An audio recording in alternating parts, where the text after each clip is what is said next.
On this week's episode of 2A for Today, I'm being interviewed by Chad Caton from I'm Fired Up, which is aired on Red Voice Media. We're going to be talking about the sheriffs in Illinois who are expressing their constitutional power and nullifying bad state law. Welcome to 2A for Today. They say I'm part of a global plan. I don't think so.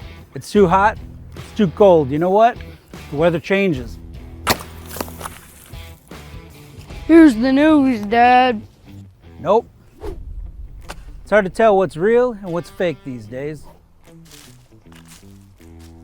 Ditch the fake news and always get the truth. Go to thenewamerican.com. And the next person that I'm bringing on is a great longtime friend of I'm Fired Up. And he does it just like I do. He does the media, but the minute that his show's over, he shuts off his equipment, he puts his politicking boots on, and he goes out there and fights as an advocate. He was also running against Henry McMaster with Bob Musselwhite as lieutenant governor. And he also is the host of 2A for Today. I can't remember the network, but we'll get him on here. New America. We'll do New America.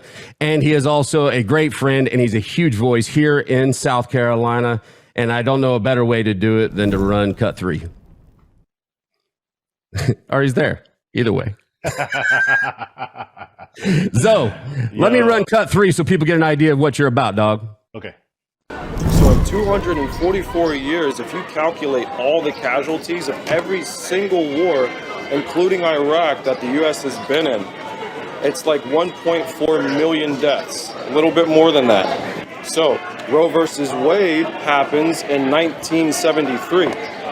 Less than 50 years ago, I want to say it's like 47 years. I haven't had enough coffee. Maybe my math is a little bit off by 1 or 2 years, but in less than 50 years, more than 63 million abortions have happened in the United States alone.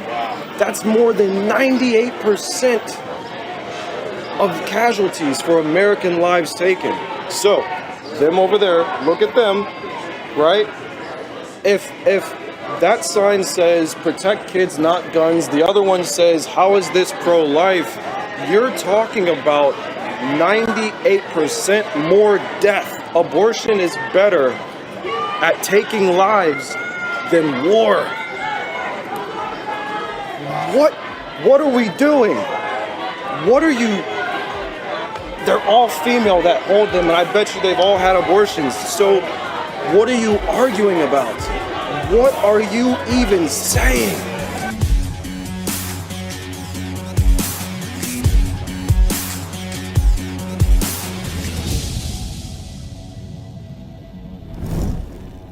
That's powerful stuff, Zoe. You are a monster in making sure that our Second Amendment rights maintain themselves and that we are given the tools to go out and fight. 2A for Today on New America, right? Am I saying that right? Yeah, New American, that's right. New America. Welcome to I'm Fired Up on Red Voice Media. I know this is, I think it's the first time I've interviewed you on Red Voice. Yeah. But welcome to my new network, man. These guys are no joke, and we get to do some good stuff. Did you hear the interview I just had with the state representative there? Yeah, I listened. You wrote a dissertation. I just gave it a cool name. It was just a post on Facebook, but it was a dissertation. And I took a quote out of it that I thought was extremely cathartic and well written, and something for people to think about in regards to the argument that how our Second Amendment is looked at. And it said, we find the major media lauding this form of nullification when it advances causes that they support. Colorado nullifying federal drug laws, California's nullifying federal immigration laws. Do the media equally narrate their contempt for Colorado or California nullification? Did they uniformly decrease cities, states, and municipalities not cooperating with ICE as extreme? I live in my favorite part of showing people the stupidity of liberal policy is, in fact, its hypocrisy. Yeah. And here we have Illinois, a governor, P. Diddy, up there in Chicago, He's out there saying we're just going to ban assault rifles. We're going to send the manufacturing of large capacity magazines. They're uninformed and they're using it as a platform to come after our rights. In that nullification aspect, when these sheriffs are saying, I'm not going to enforce that because I find it unconstitutional, would that not be a geographical, county-driven nullification? Yeah, I mean, obviously, they are elected by the people to do a very specific thing. I mean, obviously, we all live in America, right? We have an American form of republic, right? We got founders that they breathed out a philosophy, then they created a structure in order to support what they believed was our, the way that we should live as free people, liberty people, right? And one of the things they said specifically was that it's that men create governments to secure their rights. That's the first role of government. That's their primary role, right? And so if they're elected by these people in order to do this primary job, I don't care what other jobs you do if you're elected. I mean, that's great that you can plug potholes, and whatever it is that you do in your county or your district. However, your first role, we institute governments. You have been given consent to govern us for the purpose of, it's in the Declaration of Independence, that to secure these rights, governments are instituted among men, okay? And those rights are not given by government. Our rights don't come from law, they come from nature. They come from a creator, right? So you don't get to determine if it's our right or not. Your job is to protect it.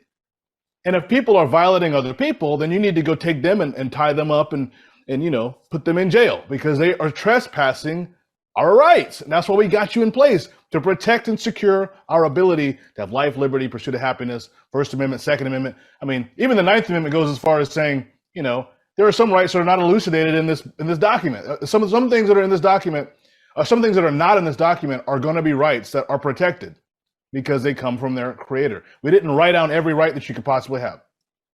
So it's the job of sheriffs as a constitutional officer, not a statutory officer, constitutional officer who's elected by people. Their first job is to protect the rights of those people. And if those people support that sheriff, then you know what? If they take it to court, that's great. I mean, I would rather have the sheriff who I'm paying, who has more resources than I do, going to court for me, than me having to go pay, $100,000 to a lawyer to go to court for me, when I've already hired you to protect my rights. So you go to court because it's unconstitutional. I never thought of it like that, but damn it, if that's not a good way to argue, it is. So, Zoe, you've been in the Second Amendment game, and we showed, that clip. You were at the Houston NRA event, and you actually went out and talked to the protesters. That particular guy was not a protester, of course, but you brought about dialogue with those protesters. To some of them were like, well, what's the middle ground here? And I didn't want to show, I wanted to be able to talk to you and not show the entire clip, but please go to 2A for Today on YouTube. Check it out. There's a bunch of great videos. He's even interviewed me a couple times in different places. Well, can I say go to Rumble, because YouTube might get rid of us any day. Yeah, that's true. That's true. I'm sorry. That's just where I pulled the clip. But that you go out there, you travel, you actually go out there and are trying to bring about this understanding, and you do it in a really good way. I've been to a couple of protests too, and it doesn't go near as well. The last two ones I went to, I mean, yes, I'm always there. I try to use the same thing. Look, I'm here for dialogue, because this is something that you and I agree on. No matter how bad the uniparty is, no matter how bad the Democrats, Republicans are, if we stop communicating and get vitriolic to the point of war, if you will, then we've already lost the idea of ever coming back to some semblance of governance again under the law. We both agree on that, yes? Yeah, absolutely. I just do it differently. Because once somebody steps on me, then I go for the throat. You have a much longer way of waiting for that to happen, and you're that's why you ran for lieutenant governor. You're a phenomenal person and can talk to a large group of people.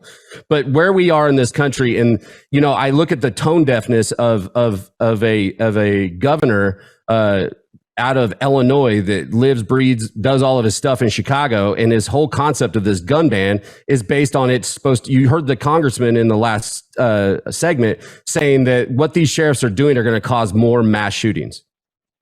How does that make any sense whatsoever? I don't understand how, criminalizing people who already have the things, who are not mass murdering people with them, is going to increase mass murdering. It's not like they made it more available. It's not like they actually increased the availability. Like they didn't give a tax credit so we can give AR-15s to folks in the ghetto of Chicago. Okay, nothing has changed between today and yesterday, except for you signed a bill and criminalized citizens of the state. So it's kind of stupid. And they just say these things. It's just red meat. To them, the ends justify the means. So their end goal is X. And so therefore, whatever it takes to get there. And so for them, even hypocrisy, we highlight hypocrisy because we're just people. We're honest brokers. We want to talk with honest brokers. We're looking to try to find people in the middle to help them see, listen, it's not about that. This is what it's about. However, for them, for the people that are doing this, like Pritzker, hypocrisy is strategy. They don't really care. You know what I'm saying? Hypocrisy for them is their strategy. And because they have the parrot media who will go out there and carry their water, and they know that repetition is the key to knowledge. They understand they have this guardian class of media people that are going to try to protect this interest that is driving America off the cliff. I mean, they really think it's the state of Chicago, not Illinois. Right. So that's how they want to operate. Yes. Representative Davidsmeyer was on and for those of you who don't know, Jacksonville is about 4 hours, I think, from Chicago, right there next to Springfield, in the heartland of Illinois, where people are real and the salt of the earth, and that's always been the problem in Illinois, and I've heard it from my family members and people in Illinois politics. It is the state of Chicago because of the amount of people that are there, and what they're finding. And he was telling me in the pre-interview. The problem we're having is people can't afford to live in Chicago anymore, so they're starting to come south. They're bringing their ideological politics with them. We have that same problem here in South Carolina. They're coming from New York. They're coming from Boston. They're coming from Massachusetts. The baby boomers have finally made enough money, sold their house for a grip of money, and they moved down here where the tax on living and their home tax is way way lower. You get a house here for $9,000 is your yearly tax. Up there it could be $20,000. And so they're coming down here, and they left that financial strain because of their government, and they come here and they're still driving around in a Prius with LGBTQR and furry stickers on the back of their Prius, trying to tell us that you guys are stupid, even though that the taxes are out of control and we need more of this, we need more of that because it's what they're used to living to. Is this the big generational shift right now? It is, because we just heard it's in Illinois. It's here in I believe, and we here in South Carolina, let's just talk about the elephant in the room, the petulant child, Drew McKissick, and the SCGOP and the establishment uniparty GOP, the lowest rated conservative supermajority in the United States of America. This is the generational shift. And Donald Trump, I just think, put a little rock star or cocaine in it and made us all show up a little bit faster. But that's where we're at. So would you agree that we are in this generational shift, and apparently this is the last ditch effort of the summer of love and the baby boomers to grab these guns one more time? Absolutely. I mean, look at we've ramped up. Okay, since 2010, right? Obama, he comes into office. And everybody's really concerned because obviously he has an agenda, and obviously you having a gun is not on that agenda. And so his work is going to be to put policies in that are going to criminalize, people who believe that they have the right to keep and bear arms.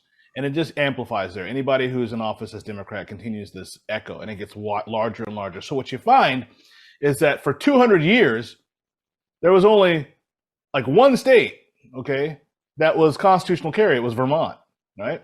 Because the Green Mountain Boys, they're not going to let you. The Green Mountain Boys, you're not taking my guns. You can come take them. You can get the bullets first, right? So they had constitutional carry from the get. It's in their Constitution, 1793, right? 200 years later, 2003, I think Alaska is the next one. And then next thing you know, it's like just a I mean, it's like we're rolling downhill now from 2010, 2011. We got 25 states now that have some form of constitutional carry. Some of them are modified.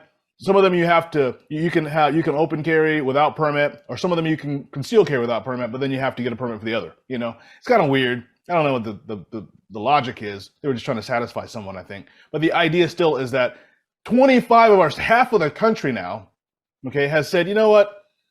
If you are a law-abiding citizen, if you're not somebody who cannot, by law right now, carry a weapon because you've broken the law, then you don't need to get a permit. So the generational shift, we're not even going back to the founding. We're actually living out the reality. I think our founders were just looking at reality, and they were like, how can we make sure that we don't let tyrants with their experiments subvert reality and put in stupid, I mean, look at our schools. They put in these stupid behavioral interventions and whatever nonsense, multi-tier, blah, blah, blah. And I mean, a 6-year-old went to school and shot a teacher. I mean, kids are getting beat up left and right, and they don't suspend them anymore. They're giving them money as long as you keep them in the school. All these experiments, our founders, they saw reality, and they said the reality is moral and religious people, this is a constitution for them. People who are moral or religious. You don't have to believe in God to be moral, right? But if our constitution will govern a moral and religious people. Anything out of that, they won't want to be governed by this. They cannot be governed by this, so you need to put them in jail. Okay, this Constitution is made to protect moral and religious people and their rights. Anybody that violates other people, they lose some of their rights. Well, you have a president, you know, because it was KJP, Kareem Jean-Pierre. She came out the other day, and I mean, I actually starting to feel sorry for her. I'm not gonna lie. She's got a lot of work. She's got a hard job. It's rough. It is rough. I'm surprised she doesn't call Huckabee often and be like, how do I do this? Kayleigh McEnany. Or Kayleigh McEnany. But they actually, and we've actually had the president of the United States, the leader of the free world, Mr. Potato Head, actually came out and said, why are you guys, why are you worried about your ARs? You need F-15s and nuclear weapons in order to be able to fight the government. But then you hear Karine Jean-Pierre talking about Illinois, saying that there's no place for these weapons of war to be on the streets of our cities. So are they showing their hand, or is she just trying to get to the next question? That's a great question right there. I really do believe that our opponents see the generational cultural shift. They see that Americans are beginning to embrace liberty again, especially because of what happened during COVID. That was like, hey guys, tyranny's at the door. And tyranny has just kicked the door in, guys. They're not at the door anymore. They're standing in your living room telling your child to muzzle up, or you know, or we're going to stab you with 5 jabs. And so they see it clearly. And so they're doing everything they can to try to stave it off. And they're not going to be able to. And that's the key. That's what makes me so excited about where we're at right now. You look at them, and they bear witness. The founders said, we find these truths to be self-evident, right? I find they're stupid to be self-evident. I say that every day. You're so stupid, I feel like I have to kick you in the balls right now. There's so much stupid going on, I don't even know which way to go. That's why the Red Voice actually gave me a comedic show to do every night now, because it's just so stupid, you can't go wrong. And I'm excited too, because I'm seeing multiple generations. I did a Spaces last night for RVM, and there was a young person, millennial, who's like, I'm just trying to figure this out and I want to learn. She is now in contact with me. She's going to try to take over her precinct. You know, these are the things. And I think we need to get back to what government is and what it's supposed to do. I believe, and I think that most would agree, that the number one job of government is the protection of its people, period. And stop. And the thing is if we actually use that as the milestone, the thing that we put everything else against, right? Life and safety. And that's why police and fire are highly touted, and with the exception of the FBI, they suck. But we go into I said it, not Zoe. I'll say it too. Shit. Come on. These dudes are out here thinking they're Tom Cruise doing pre-crime intervention. They got a prophet in the back. He appeared to intended to do this, so we need to put him in jail because he's a terrorist. You don't know if he appeared to. You got to be careful too, because you're an African American that's got a conservative policy, and you just said that about the FBI. So you're in a whole nother circle. I have internalized white supremacy. Okay, I hate myself because I believe in a clear separation of powers. I'm anti-government. Right. Because I fully believe that we give them the consent to be governed, and I'm a terrorist. And because I will actually actively go out as an activist and rally people together for that cause, I'm an extremist. So whatever. I'm not white, but I'm weight. WHATE. White, hate, anti-government, terrorist, extremist. Right? I'm not white. I'm weight. You're weight, and you instead of smelling like cocoa butter, you smell like you smell like bullets. Cocoa butter, a little bit, and gunpowder. I know you, dog. You always have a nice air of 9mm on you.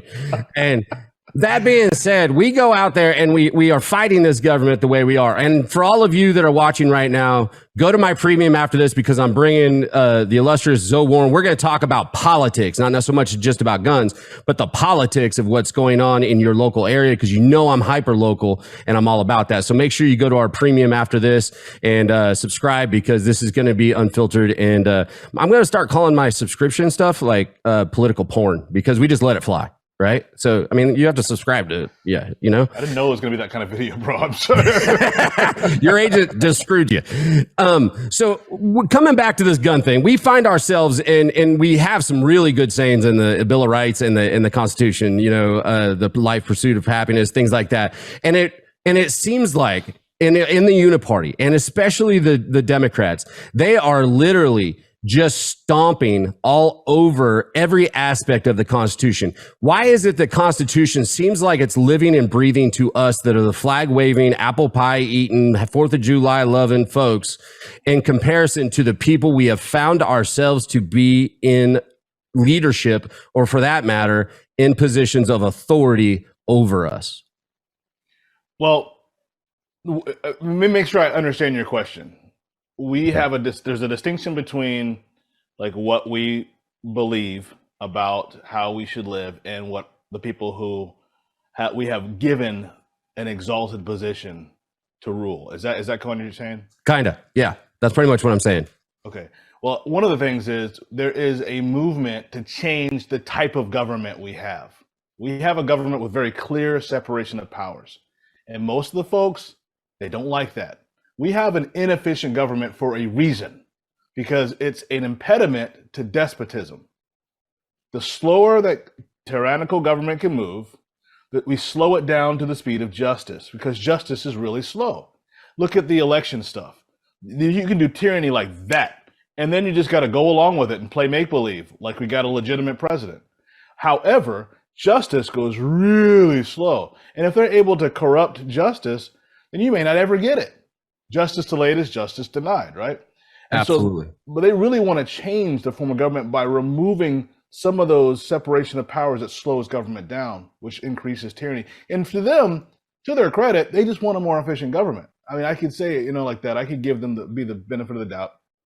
They just want government to be more efficient. However, the consequence of making the government more efficient is a more efficient oppression.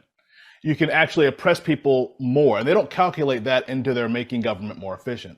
And so you even have the FBI kind of joining the game. You got CIA intelligence folks joining the game to try to advance this narrative so they can have these impediments moved out of the way. They don't want a distinction where there are guards in the state level that have more authority than they do. And so, okay, if I can't make you do it, what can I do? I can give you some money. I can coerce you into doing it. We can get some of these legislators, we can help them and let's talk to the AGs and talk to all the DAs and give them language that they can use so that they can increase a certain number of domestic violent extremists, so we can make the case that we need to grow the security state. And that way we can start moving this money in and create a faster, more efficient law enforcement apparatus. And on the back of that, we can do that with the medical, we can do that with public health, we can do that in all these different areas. And we can make government more efficient. Doesn't that sound great? But actually what it is, it's called cooperative federalism. It should have been called coercive.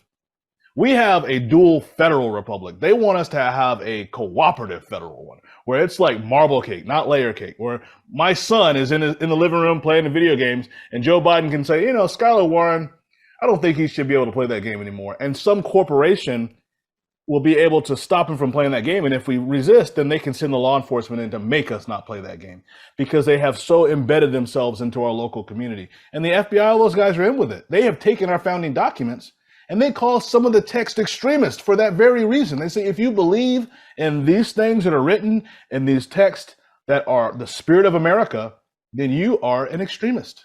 And so therefore, if you can make sure that they are in certain categories, they love the Constitution, they talk about independence and patriotism, as long as you can connect so many dots, then we can actually start interdiction. Yep. Pre-crime penalties.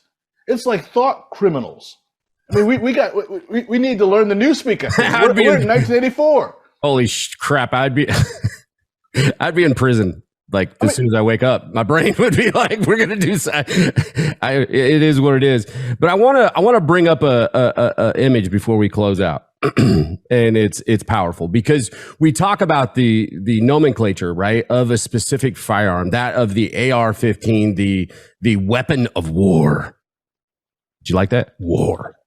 That's what KJP said. But I'm still waiting for my F-16. I got the 16 because I don't fit in the 15. Because there's two forms of government like this. Bam! So they have called us terrorists because we do not want to submit to their form of government. And when you were in Houston, I heard ladies say, when are your guns going to be important enough to not kill any more children, blah, blah, blah. And the usual rhetoric of a bunch of blue hairs that are clueless. Absolutely clueless every time I've done this. And the thing is, it's based on an ideology of the mainstream media showing these horrific events. And anytime there's a mass shooting, it's on the same damn channel for 4 days and just pounding it into these people's soul. I don't want mass shootings. I want everybody to carry a gun. I want everybody to carry a gun because how many times have we seen, the famous one in Texas where at the church, that man made a hell of a headshot across the room and saved lives. Yeah. It's happened over and over. Mainstream will not talk about that for 4 days, will they? No, they want to talk about the mass shootings. I do a segment called the 2A for Today Modern Militiaman Spotlight. And we spotlight people that have stood up and protected their community. And even if they just protected themselves, because that's critical to the American form of republic. People need to, they should pass a bill that the Keep and Bear Arms Act, okay, where they tax credit people for getting trained. Right. No doubt. Absolutely. Because you're actually living to the Constitution. Let me throw this cut up there. I lost it. Give me the FBI statistic. Pick one. Oh, sorry. I'm putting a peaks up here. There is the 2021 statistics, and I put in red there. More people are killed getting punched, kicked, or beat up with hands and fists and headbuttings than they did rifles. Now, rifles is also not categorized as AR-15. It's actually just rifles, and I'm told that it could be anywhere from a quarter to half of that. And the FBI is currently looking at whether or not to put that statistic under AR-15. AR-15 is not the popular weapon for murder. It is not the popular weapon, and I believe that the last one in California, Monterey, was it Monterey? The Chinese American that actually went out there. Chun-Li. He used a 308. This guy used a 308, which could you see all the Democrats going, hey, do we like the 308? What do we do about that? I mean, he killed people. Like, holy shit, what do we do? Somebody look up 308. I could see them at MSNBC right now yelling to the researchers, give me 308. I don't know what the hell that is. Somebody tell me. I could see it all day long. They're like, it's supposed to be an AR-15. Can we call it an AR-15? Is that the same thing as a 308? I don't know. You can, do you see the anxiety I'm able to put out based off of what the Democrats usually do? I totally see Joy and Whoopi and like, what's that 308? You mean, is that a different AR-15? I don't like it. Maybe I do like it. I don't know. Let's ban that. It's 297 more than 15, so it must be bigger. Look at the math on you. Good job. But see, therein lies my issue. Here we are going after something that statistically, and can we put that back up, the FBI statistic? Because I want to bring in hammers. I can't. Can I pick one back? So if you look right there, it is blunt objects. So half, and we already said that the AR-15 is either quarter to half, right? So out of rifles in that nomenclature. But hammers what Paul Pelosi and his weirdo lover or whatever the guy was, they had their little half fight. Half of the people that are killed by rifles are also killed by blunt objects. Remember the game Clue? Was it the candlestick in the library? All right, come back to me. All right. So here's what we're going to do. There is the hypocrisy in what they're going after. The big, mean, I think they're racist because most ARs are black. What do you think? Yeah, you know what? Black guns matter. Black guns matter. And I got a couple of them. So if they take my firearms, they still got a little bit of a problem. So, but your son is a weed, and he's gonna kick your butt someday. It's no joke. That dude is he's been taller than me since 11. And so I made sure to make him head shy really early. So now I got he can do the eye leg. Yeah, I get it. He's good. Well, I do something different on RVM. I always have my last segment is what I'm fired up about today. Well, you as my guest, Zoe Warren, I want to know what you're fired up about today. And I want you to take this time. The screen is yours. And I want you to tell America what they need to know from Zoe Warren. Go ahead. Well, man, I'm fired up about the very fact that people are actually getting involved. The people of the country, not just South Carolina. I would say the state of South Carolina, but all over the country, it seems they're fed up. Instead of I'm fired up, I may need to start a show that says I'm fed up, right? And then all the people around the country that are stepping up into their roles, because if we don't self-govern, we're gonna have big government. You cannot have limited government without self-government. It's not possible. So we got all these security state Rockefeller Republicans, Cheney Republicans. They want to grow the government. They don't ever do limited government. They want to just enrich their crony government, right? And so we have to step up into our roles and self-govern so we can have limited government. So I'm really fired up right now at the people in our country who are stepping into their roles. Because if you don't do it, the devil will. If you don't do it, our adversaries, the heathen, the alphabet brigade, the racial hate brigade, they're going to step up and they're going to become the judges. They're going to become the people on the boards and the commissions. They're going to become the electeds. If we don't step up, who's going to step up? It's going to be people we don't want there. So thank God that people are stepping into their roles. Who better than just people, right? To bear the sword. I'm a Christian, right? Not everybody has to be a Christian, but I fully believe just people, anybody who is just, okay? They need to be the ones bearing the sword. Whoever's just needs to be the one making judgments. 1 Corinthians chapter 6:2, the saints will judge the world. Romans 13, his ministers bear the sword. Who better than a just person? It's gotta be, because you know what? Unjust people. Imagine if it was like the local youth pastor or our friend, Jerry Wayne, AR-14 Jerry Wayne, that pulled over George Floyd, right? He's a just man. George Floyd would have died, guaranteed. He had enough fentanyl in him to kill a horse. However, his last couple of minutes would have looked a lot different because Jerry Wayne would have treated him the way he wanted to be treated. When the guy was calling out for his mama, he probably would have rolled him on his side, tried to give him some water. So the last few pictures would have been somebody caring for somebody rather than, just kneeling there. Yep. So I'm making that case that thank God that people are stepping up that are just in order to, to do their duty, to love your neighbor as yourself, that's all it really is, guys. You don't have to say Jesus. Jesus made it real simple. He said the whole law is fulfilled in this, love your neighbor as yourself. So if we don't step in, people who do not love their neighbor as themselves will try to make criminals out of them. We'll try to use them and strip them of their money and all their material wealth because they just want to be, ruling class, lords. So anyway, I'm fired up that our people are stepping up. Well, I love being in the trenches here in South Kakalaki with you, none other than Zoe Warren and your amazing family. And you are a wealth of knowledge. And I please ask all of you to go to 2A for Today on Rumble and check Zoe Warren out on his Twitter. We're going to put it up in the show description for Zoe Warren's Twitter. This man is a future big time leader, and I'm going to make damn sure of it. I got plans for him. He doesn't even know about yet. I gotta stay off Twitter, man. I don't frequent Twitter because Twitter is a black hole. Yeah, but it's a black hole I'm having a blast in, just for the record. I just wanted to let you know. Elon Musk has made it a lot more fun for Thugzilla. So that being said, where would you like people to find you? Somewhere that they could come and ask you a question on something you asked or spoke about today? Yeah, I mean, I got a Facebook page, 2A for Today. You can, The New American. Go to The New American magazine, 2A for Today. I got a channel. I have several videos there. You can leave comments in the description. You can leave me a message. I look forward to hearing from you guys. Well, I appreciate you coming on. You are a soldier, and you are somebody I call a friend, and a bit of my moral compass since we lost Chaps. And I know I can always call you any day or night, and you can always give me great guidance as a friend and as a fellow warrior in the fight. So thank you, Zoe Warren. Love you, bro. I love you too. We'll see you next time. You've been watching 2A for Today. My name is Zoe. Make sure to subscribe to The New American magazine and get on the top daily headlines mailing list so you get an email alert anytime we upload a video or stream a live event. Thank you for watching 2A for Today.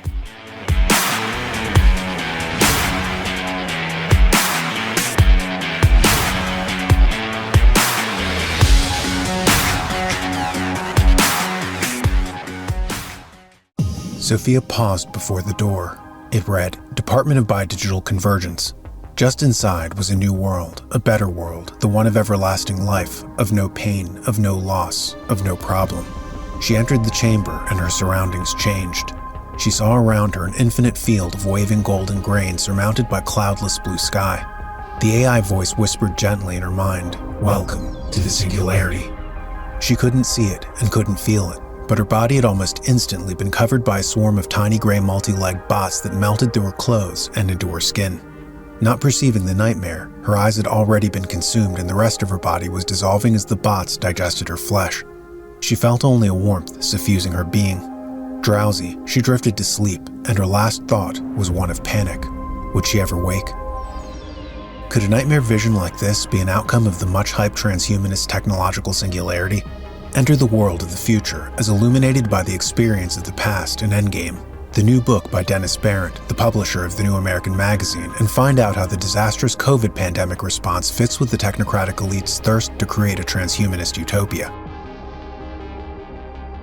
Get Endgame from shopjbs.org with free shipping with code ENDSHIP, ENDSHIP. Or get Endgame and the Great Reset Collector's issue of The New American magazine and get free shipping plus an additional 20% off both with code N20, END20.